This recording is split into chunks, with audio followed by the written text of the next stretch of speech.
things like that. So there's a lot of different calculations that you can do.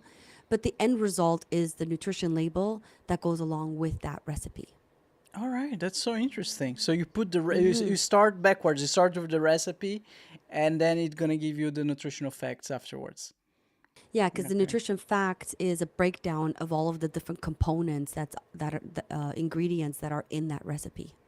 that's so interesting. Like, and Mm-hmm. as you, I'm not sure if I understood correctly, but that's becoming mandatory right now in several countries, right? Yeah. Well, for food manufacturers, they have to provide that information on their products regardless.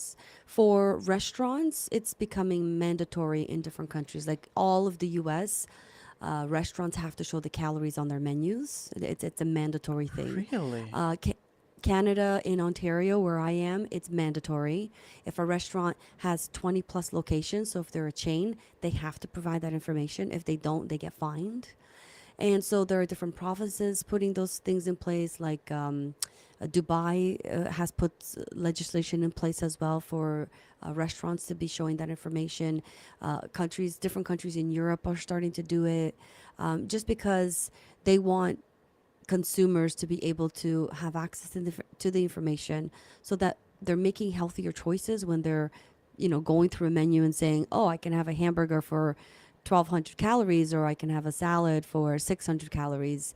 And calories are made up of a whole bunch of different things like carbohydrates, but when you're selecting the lesser calories, it means you're selecting the lesser carbohydrates as well, which really helps reduce diabetes and helps people with diabetes be able to control their diabetes as well. Hmm, interesting. Yeah, nowadays you just go to, I mean, several countries just go to the restaurant, you open the menu, and there's just hamburger there. You know, you don't know what else Yeah. is in the bun in the burger itself. Yeah. That's so interesting. Bec- Mm-hmm. so the shift is to actually add it into the menu because I know that in other places they have those informations like, but it's like on the wall, hidden in a Mm-hmm. corner. So the shift it's to put it in the menu. Yeah. So Ah, okay. a lot of restaurants will provide that information on their websites. Some will provide it on their digital menus. But if you're sitting down at a restaurant and they hand you a menu and they are part of that compliance, beside each title, they have to put in the calorie information for that dish. That's amazing because I mean, the more exposed, quote unquote, you have those things to the customer, Mm. the less room you have to push like bad products, right? Less quality Yeah. ingredients, stuff like that. That's really good. I just saw like Bob Kennedy. Yeah. The he's gonna help make America healthy again. I don't know Yeah. how much he'll succeed on that. I wish him good luck. But from what I saw, like especially in the U.S., so many of the ingredients over there that are consumed by the people are straightforward banned here in Europe. Yeah. They're So highly processed. highly processed. What do you mean by that? I They're anything that you buy inside a box or in a package has been processed, right? So, for example, frozen vegetables have gone through a process to be frozen. They could have preservatives in them and things like that. So, yeah. anything with a preservative in it, what's the material? Is it good or bad for you? In the U.S. and in Canada, there are a lot of foods with like red dye, for example. Red dye is banned in a lot of other countries, right? It's not allowed.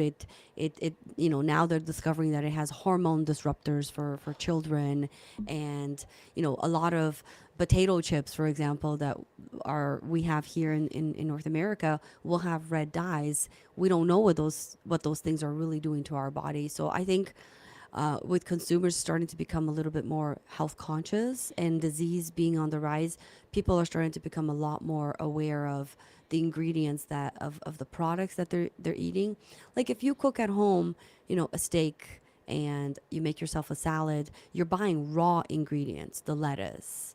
The hamburger has maybe been processed, but if you're just buying a piece of steak, what you're buying is where did that animal come from, what has it been injected with, etc. But it reduces the risk, right, of something that you buy that's inside a box and it's got all kinds of materials and different things and preservatives, and so that it can have so it can last the shelf life, right? The longer it can last in a shelf, the longer it's available for people to buy. And it just makes a huge difference. So a lot of these processed foods have a lot of different ingredients in them, and they're not always good for us. Wow. So they do that in order to have the products last longer, Last longer uh, on the l- shelf. last longer on the shelf. But I would say it must be cheaper for them as well, right? Otherwise, they wouldn't be Yeah. doing. Yeah. I mean, a lot of it is also, I mean, if you think about it, mass production started in what, like the 50s, Mhm. 60s. I don't think at the time there was research going into what are going to be the long term effects of us producing these products, so quick to keep up with demand.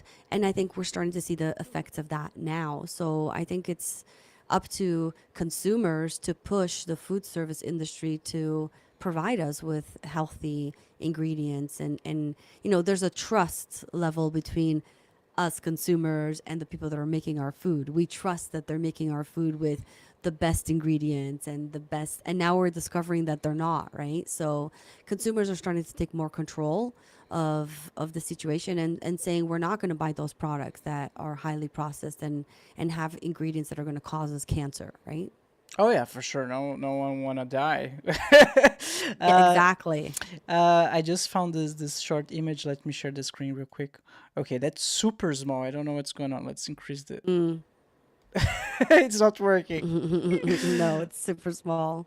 Let's try this But one. I'll give you an example. There was a restaurant chain here in Canada, and it's a global chain. I'm not going to say the name, but you know, they recently discovered that the bread that they were serving was actually made with there was in it inside of it was a product that's used to make car tires, What?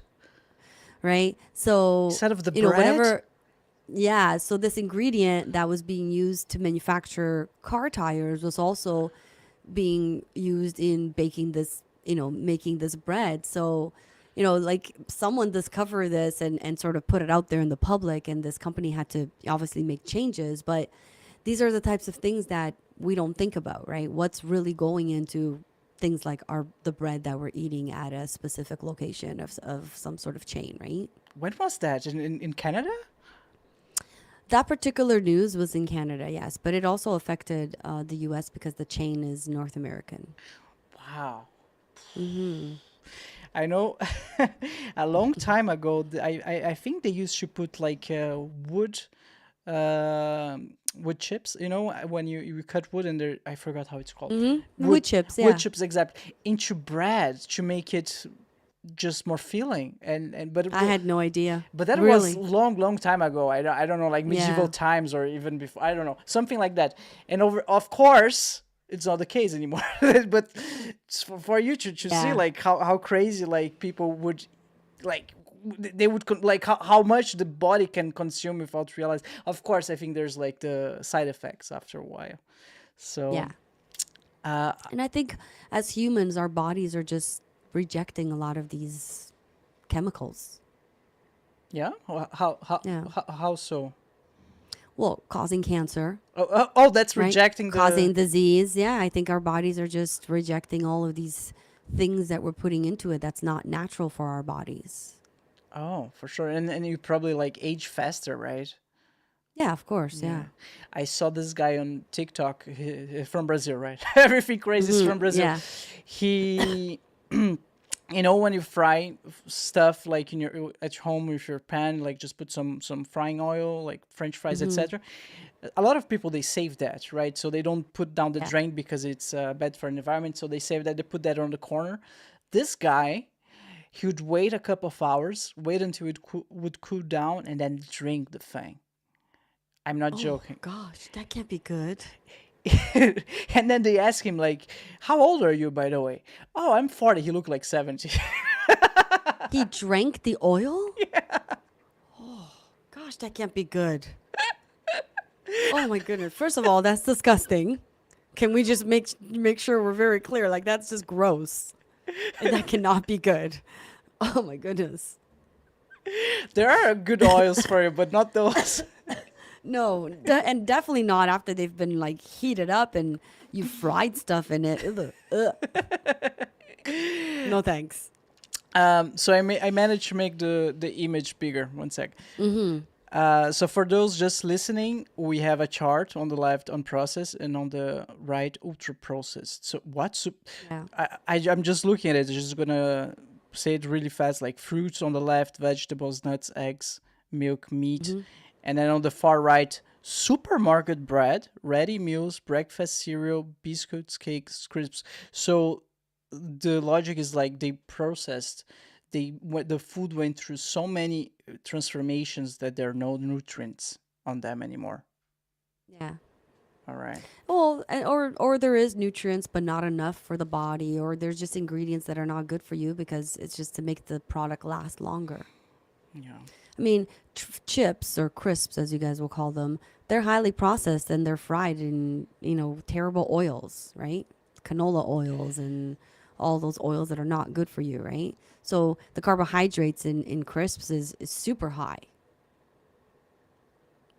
Hmm. and carbohydrates is not good for us in most cases.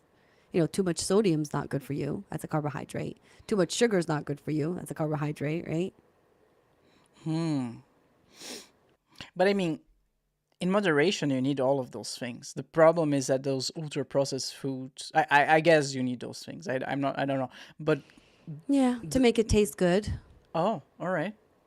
Right? Usually if you put more sodium in something, it'll taste better. Oh, Sodium makes everything taste better. really? It's like salt, Yeah. basically. So yeah, sodium is salt and sugar, right? You put sugar in something, it's gonna make it taste better. Yeah, like tomato. So may I ask your if you have like a strict diet the diet that you follow? I know some people like they strictly carnivore or paleo diet. No, I just try to eat healthy. I'm not on a particular diet. I eat everything. I eat meat and I eat vegetables. I try not to eat highly processed foods.